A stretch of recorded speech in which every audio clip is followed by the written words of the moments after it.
Hey everybody, this is John from GG Nexus, continuing our modern breakdown of various matchups. Right now we're focusing on the burn deck as we are doing burn month here on the channel. As a friendly reminder, if you like what you're seeing on the channel, please consider subscribing, giving us a thumbs up, leaving a constructive comment down below, and joining our new Discord page, which we've gotten started going here, and I'll be adding more to each day. Anyways, as far as the matchup burn versus humans, so this matchup used to be one of the closer matchups in Modern, and one of the more kind of intricate, and the more respect you paid for it from the burn side, the better off you were.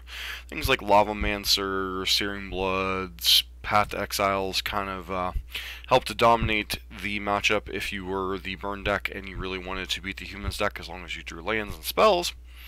But as we'll get into, things have kind of changed with a change in the humans sideboard tech. So as far as the deck goes, this is what kind of a typical burn deck looks at this point. Searing Blazes, Grim Lavamancer on the main. Some lists are running Light Up the Stage, others are not.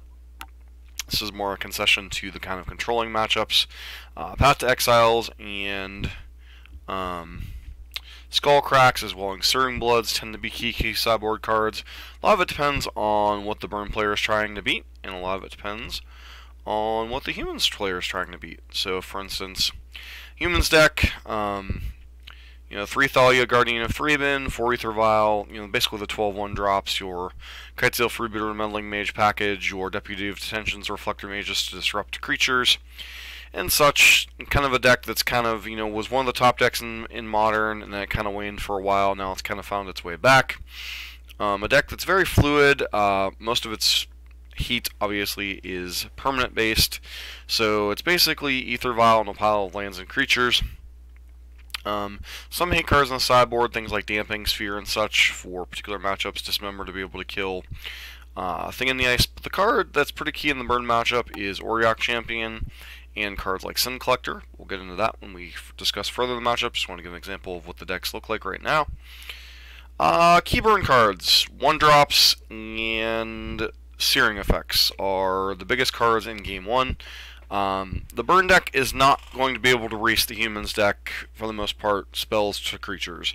It just isn't. You need to get your creatures on the board early. You need to disrupt their early drops. There is going to be a point where, especially if your human's opponent has Aether Vial, you're not going to be able to disrupt what they're doing any further. Then at that point you need to kind of use your creatures to buy you a turn or two as chump blockers, or trade off in combat to try to prolong the game, let your burn spells kind of finish off the game. That's kind of the game plan in Game 1.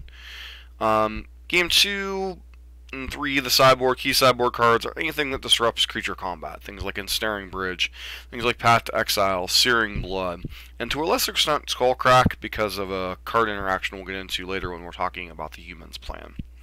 As far as what Burn's game plan is, Game 1, 1-drops are key. Eidolon depends on whether your human's opponent has Aether Vial. If your human's opponent has Aether Vial, Eidolon is a huge liability that its best purpose will be to trade in combat or serve as a chump blocker.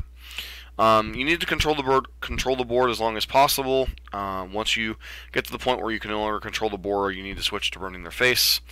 This is kind of something that goes along with playing burn over time, is knowing when to be the control role and when to just go face because you can no longer control the board. Post-board situations, you need to get on the board early, but not necessarily just your 1-drop aggressive creatures. Things like Grim Lavamancer early and Ensnaring Bridge can kind of stem the game. Sometimes Burn has to take the controlling role, and Grim Lavamancer and Ensnaring Bridge allow you to slow the game down, kind of control what your opponent's doing. And a key card you have to deal with is you have to deal with Auriok Champion, whether it be getting the Auriok Champion in combat and using a Skull Crack effect to prevent their damage prevention from saving them from, say, dying to a Goblin Guide or Monster Swiftspear they're blocking, or Path to Exile just to get it off the board. You especially want to do that before they can get a Phantasmal Image into play and copy it and continue to build on the effects of that card. It is only a 1/1, but the protection abilities are extremely relevant in the matchup, and the life gain can be extremely backbreaking for Burn, as their deck is nothing but a pile of creatures. So that's pretty much Burn's game plan. Let's take a look at what the Humans deck is doing. Their key cards game 1 are their 1-drops. Noble Hierarch and Ether Vial being the key. They need to get ahead on mana. They need to get ahead on board. They need to neutralize Burn's 1-drops as quickly as possible, and that's usually by getting as many creatures on the board as possible, or deploying things like Thalia, Guardian of Thraben, and Reflector Mage. Reflector Mage obviously bouncing their creatures, or Thalia making their spells more expensive, making them less efficient. Frequently Burn has to deal with Thalia before any of their creatures can attack. It does blank both Goblin God and Eidolon, and can make it difficult to attack with Swift Spears if you have Thalia and other creatures backing it up. So these are kind of the key cards in game 1, and then from there, once you get the board controlled, you kind of switch over to a more offensive role, and you try to get big creatures, just outsize them, and beat down Burn. Key sideboard cards are anything that permanently disrupts Burn. Auriok Champion obviously being the key card. Protection from red being huge, especially when you can copy it with Phantasmal Image, find it with your Militia Buglers. Things like Sin Collector are more reliable than something like Kitesail Freebooter and Meddling Mage. Those cards can often be answered. Kitesail obviously can stand in some numbers as kind of information on what your opponent's working with, but Sin Collector takes the card permanently and frequently can trade with a body out of the Burn deck.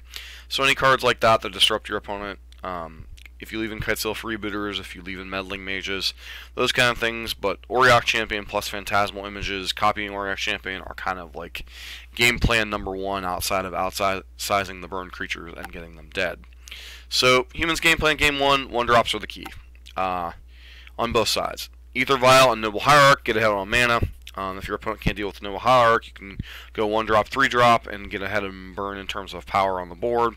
And then neutralizing Burn's 1-drops are key, because if Burn is able to leverage their 1-drops for 2 or 3 turns and get you into the single digits before you can really develop a board, you're going to have a really hard time winning that game unless they flood out terribly. Counterattack, race without exposing yourself. Basically, once you neutralize Burn's board, or if Burn just happens to have a draw where they have no board, leave yourself to where you're not vulnerable to a haste threat off the top, and try to kill your opponent as quickly as possible. Post-board, the 1-drops are still important, many of the same points as game 1, but Ether Vial is even more important because Burn is likely to have brought in any Searing Blood effects in addition to Searing Blaze effects, so your Noble Hierarchs are less likely to live, unless you're on the play, and then you can go like Noble Hierarch into Thalia, and it makes them difficult to cast those spells. But basically, Ether Vial is very important in the matchup, especially to have on turn 1.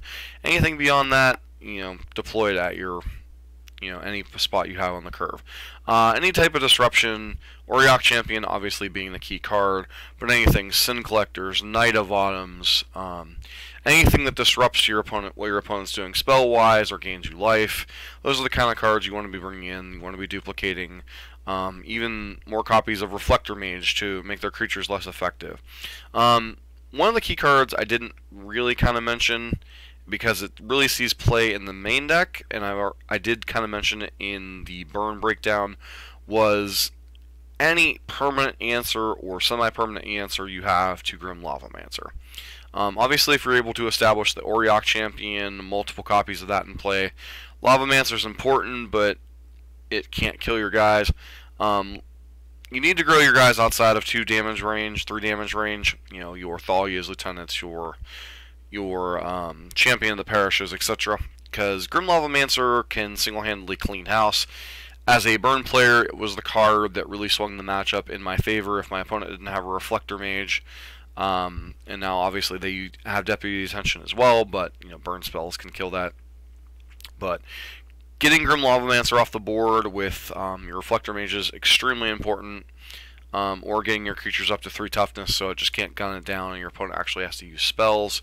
Very important in the matchup from the human side.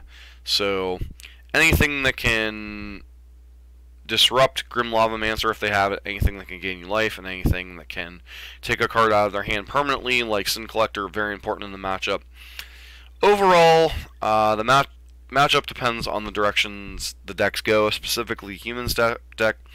Right now, the Humans decks are typically running 4 Auriok Champions, and that's as much a nod to Dredge and Is It Phoenix as it is to Burn, but as long as the humans decks in question are running 4 Auric Champion. The matchup is, especially in post-board games, very unfavorable for Burn in the post-board games. So if you're on the Burn side, you definitely want to win Game 1 and hope to steal one of Game 2 or Game 3. If you're on the human side and you're running the more current lists, 4 Auric Champion, 4 Phantasmal Image, those are usually kind of game over if you have any type of reasonable draw. But beyond that, that kind of covers the matchup. And don't forget to join our Discord page, as I mentioned earlier in the video, and I had linked to up earlier in the video. And as always, I want to thank everyone for tuning in. Don't forget to like, comment, and subscribe. This has been John from MTG Nexus.